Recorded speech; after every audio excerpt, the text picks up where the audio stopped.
மளிகை தேவை எல்லாத்தையுமே வாங்கி கொடுக்கணும்னு ஆண்டவர் என்னுடைய இருதயத்தில் பேசிட்டே இருந்தாரு. எனக்கு என்னமோ உடனே புறப்பட்டு போ அப்படின்னு தோணுச்சு. நானும் சரி உங்களுக்கு மளிகை வாங்கிடலாம் அப்படின்னு சொல்லிட்டு நிறைய கடையை தேடினேன்.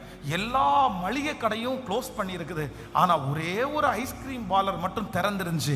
அந்த டைம் தான் அவன் க்ளோஸ் பண்றதா இருந்தான். உடனே எனக்கு தோணுச்சு, சரி இந்த ஒருவேளை அவங்க முழிச்சிருந்தாங்கன்னா இந்த ஐஸ்கிரீம் பாக்ஸை ஒன்றை வாங்கிட்டு போய் அவங்க கையில கொடுத்துட்டு அவங்களுக்கு என்ன மளிகை தேவைன்னு நம்ம கேட்டு வாங்கி கொடுத்துடலான்னு உங்க வீட்டுக்கு நான் வந்திருக்கிறேன். ஒரு சின்ன ஹெல்ப் மட்டும் பண்ணுங்க.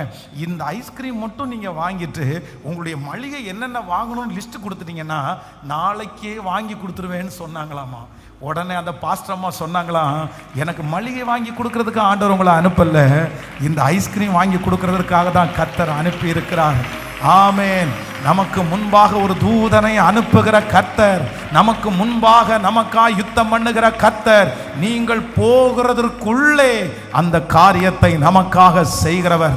இதுவரைக்கும் ஒருவேளை இப்படிப்பட்ட ஒரு ஆசீர்வாதத்தை நீங்க பார்த்தீங்களோ பார்க்கலையோ எனக்கு தெரியாது. இதுவரைக்கும் நீங்க பார்த்தது எல்லாமே நீங்க போனதுக்கு அப்புறம் தான் நடக்கலாம். யார் பண்ணுனான்னு உங்களுக்கு தெரிஞ்சுதான் ஒருவேளை நடக்கலாம். ஆனா வெகு சீக்கிரத்தில் உங்களுக்கு ஒரு அற்புதம் நடக்கும். யார் பண்ணுனாங்கன்னு கூட உங்களுக்கு தெரியாது. அந்த தேவையை யார் சந்திச்சாங்கன்னு கூட உங்களுக்கு தெரியாது. அந்த நபர் உங்களுக்கு தெரியாது. ஆமென். ஆண்டவருடைய வார்த்தை உண்மை உள்ளது, ஆனால் நிச்சயமாய் நிறைவேறும். நம்புறவங்க ஆமென்.